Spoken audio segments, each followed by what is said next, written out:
Hello, everyone. Today is Thursday, December 23rd, 2021.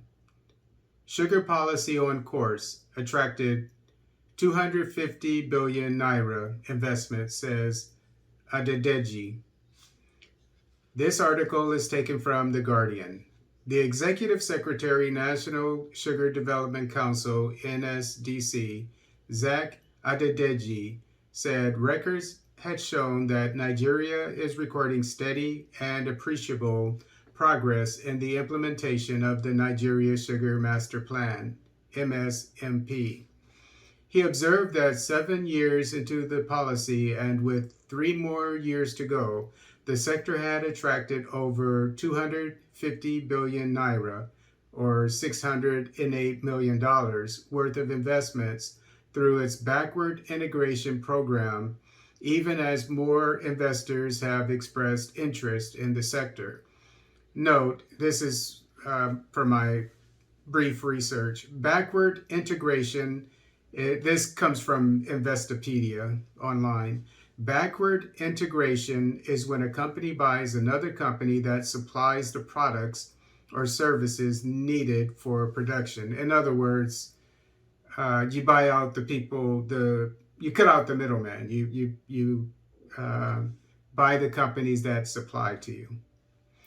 He affirmed that recently a new investor, Kia Group Africa, completed the process of acquiring the defunct Nigeria Sugar Company, NISUCO, in Basita, Kwara State, and has since commenced work. The Kia Group now joins existing players like Dangote Group. If you're not familiar with Dangote Group, he's the richest man in Africa, Nigerian. Bua Group and flour mills to drive the backward integration component of the NSMP.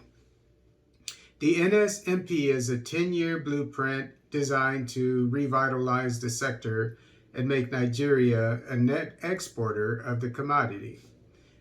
Adedeji stressed, quote, "For the records, the NSMP is a 10-year ambitious and well thought out policy framework for the sector, which seeks to bring about a complete overhaul of the sector to enable Nigeria to become self-sufficient in sugar production, create direct and indirect jobs, generate electricity, become a notable global sugar producer, as well as produce ethanol for industrial use."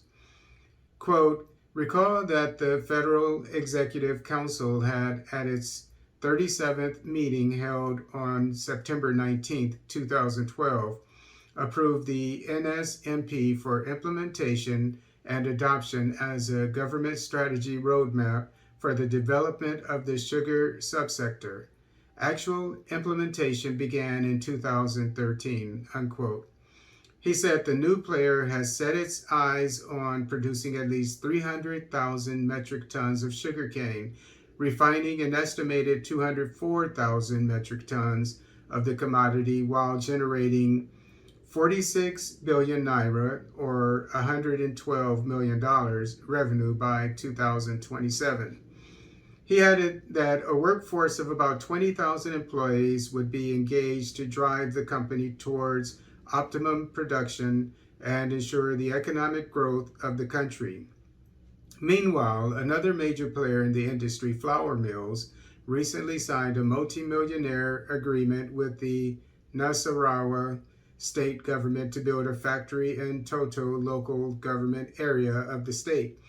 The new project will boost the company's 50 billion naira, or $122 million golden sugar estate in Sunti, Niger State, which was commissioned in 2018 by President Muhammadu Buhari. I have to say, I don't like everything about Buhari, but I like a lot of things about him. I mean, this is just one example of how his leadership is serving as a good example for the whole continent of Africa.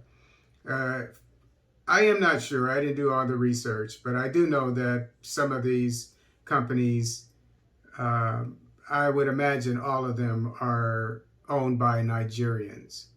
And they're creating 20,000 jobs in some areas.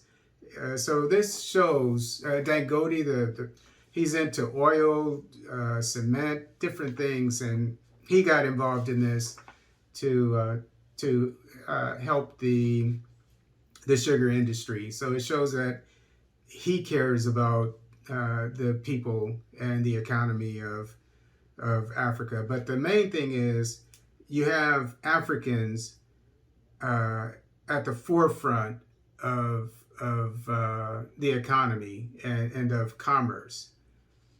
Unlike the Kenyan example that I showed, where the sugar company was taken over for, it was a 20-year lease. It wasn't bought, but a 20-year lease by an Indian family. So kudos to Nigeria and President Buhari.